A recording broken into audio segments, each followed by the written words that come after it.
United Arab Emirates Foreign Minister Sheikh Abdullah bin Zayed Al Nahyan arrived in New Delhi on June 7 night and will hold talks with his Indian counterpart S. Jaishankar to boost cooperation in key sectors such as trade and energy.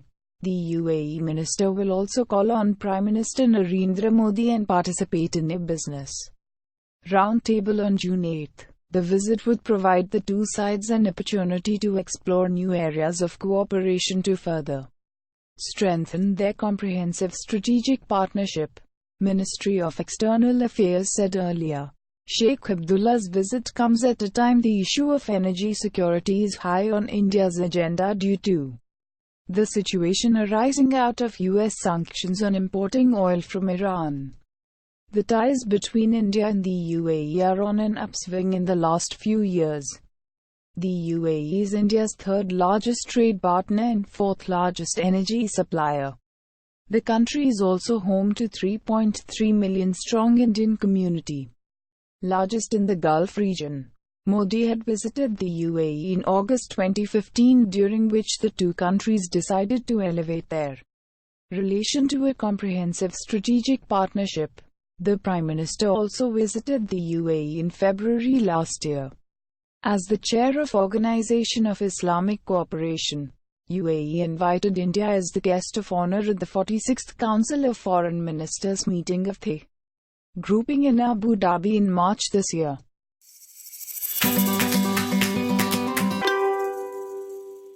10-man Brazil held on to win the Copa America on home soil despite Gabriel Jesus' dismissal with a 3-1 victory over Peru on June 7. Jesus scored the decisive goal after a penalty from Peru captain Paulo Guerrero cancelled out Everton's opener for hosts Brazil at Rio de Janeiro's Maracanã Stadium this year. A last-minute penalty from substitute Richarlison sealed a win for Brazil, which handed the South American Giants their 9th Copa triumph and first since 2007. Jesus' evening went sour 20 minutes from time as he was sent off for a second booking.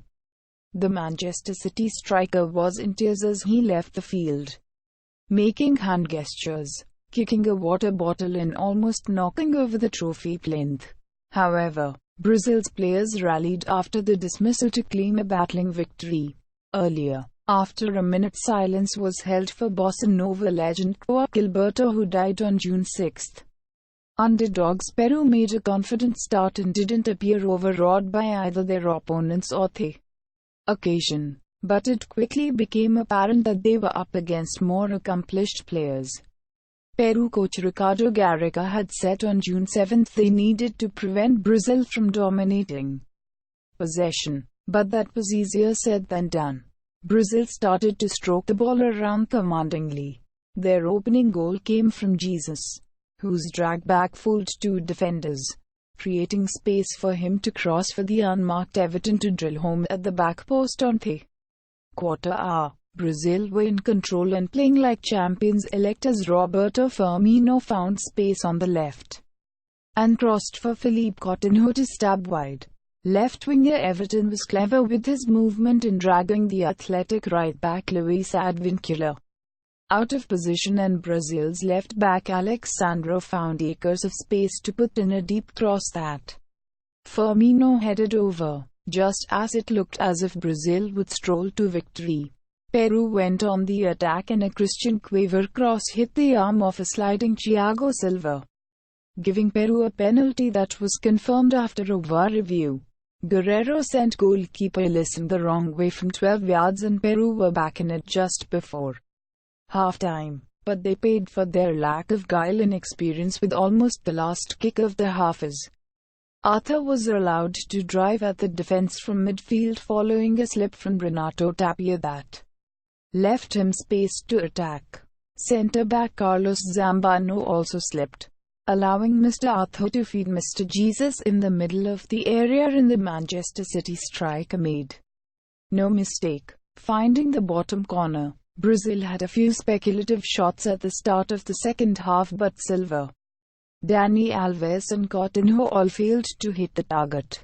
After some wing trickery from Everton, Alexandro crossed but Firmino headed wide. Brazil were in complete control at this stage as Peru could hardly string two passes together. But the dynamic changed 20 minutes from time as Jesus was given his marching orders for a second yellow card after a late challenge on Cueva. The onus was now on Peru to attack, and Miguel Trocco brought a near-post save out of Ellison while Edison Flores fizzed a volley from outside the area just wide. But amidst a flurry of substitutions, fouls and injury stoppages, the steam went out of Peru's efforts and they were unable to exert any sustained pressure on the hosts. Any hopes they had were extinguished when Zambrano was adjudged to have budged over Everton in the penalty area, and substitute Richarlison drilled home the spot kick into the bottom corner.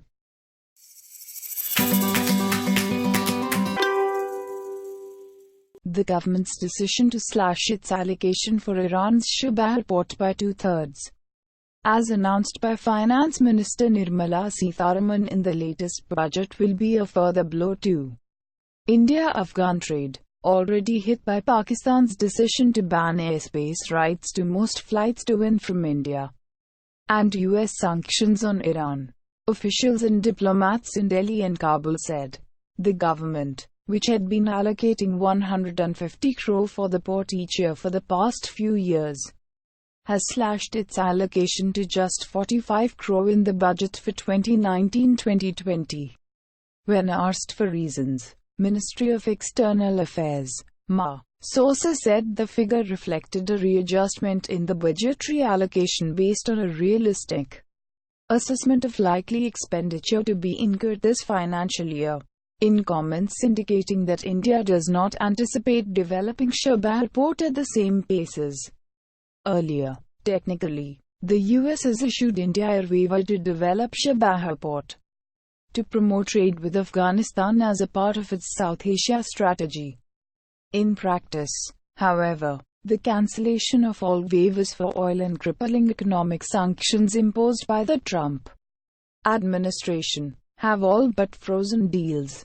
Afghan banks are hesitant to open credit lines for shipments, and shippers and cargo handlers are staying away from servicing the Iranian port.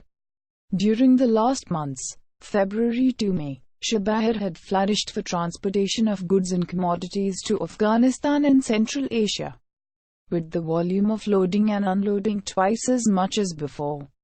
Iran's ambassador to Delhi Ali Chagani said.